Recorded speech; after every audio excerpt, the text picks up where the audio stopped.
Peace and unity, family. So this is going to be part one of the law. Now, I feel like a lot of people practice common law and don't know too much about natural law, sovereign law, and here's what I mean. And I might add, the reason why we practice common law over natural law is all just spell work. So pretty much, when you go into court and you go pro se, yes, I'm pro se, I proceed to be prosecuted in quote-unquote common law instead of my natural sovereign law in which my sovereign being extends to. They don't want you to know that. And here's a couple of videos of them, the dude kind of exposing that. You're going to see Pete. So the custom of the people living on a particular piece of land is called the law of the land. Okay, got it. But there is also a larger, far more important law on the earth. It's called the law of the sea, the law of the water. And when you get into, and that law is referred to in courts as maritime admiralty. Maritime admiralty is the law of water. Once you understand the law of water, it opens up a world of occult hidden symbols and hidden foundations on how we live.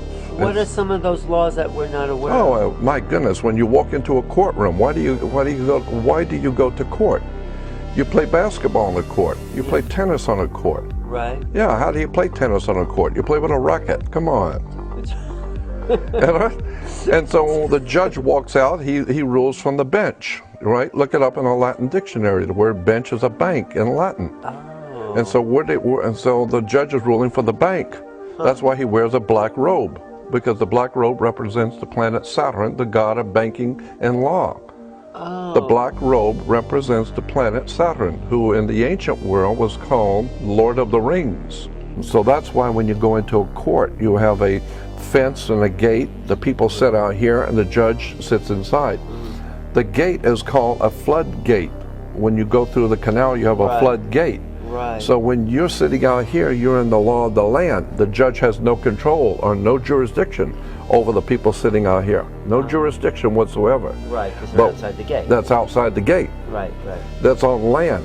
Right. But when you walk past that gate, now you're in hot water.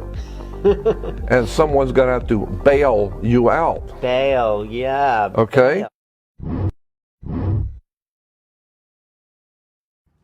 So this. Peace and love, family. So today we're going to be going over part two of the law, and we're basically going to be learning about what is an official bond and how every public official have a bond that's issued to them that you can apply lien for to grant restitution. What is a bond, one may ask? Here you go, screenshot.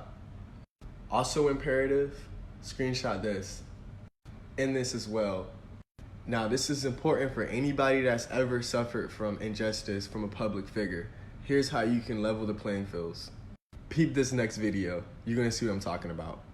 Invited to a lecture and shared that information. But even before the case was dismissed, I was doing lectures there in the city, and police officers were coming to the lectures, knowing that I had a warrant for my arrest, but they would not arrest me because I had perfected a lien process of leaning the officer's badge and his insurance and taking his gun.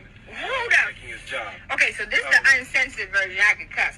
How the fuck you do that? Bombo Every clap. police officer takes an oath with the insurance company that provides a bond for him to carry his weapon.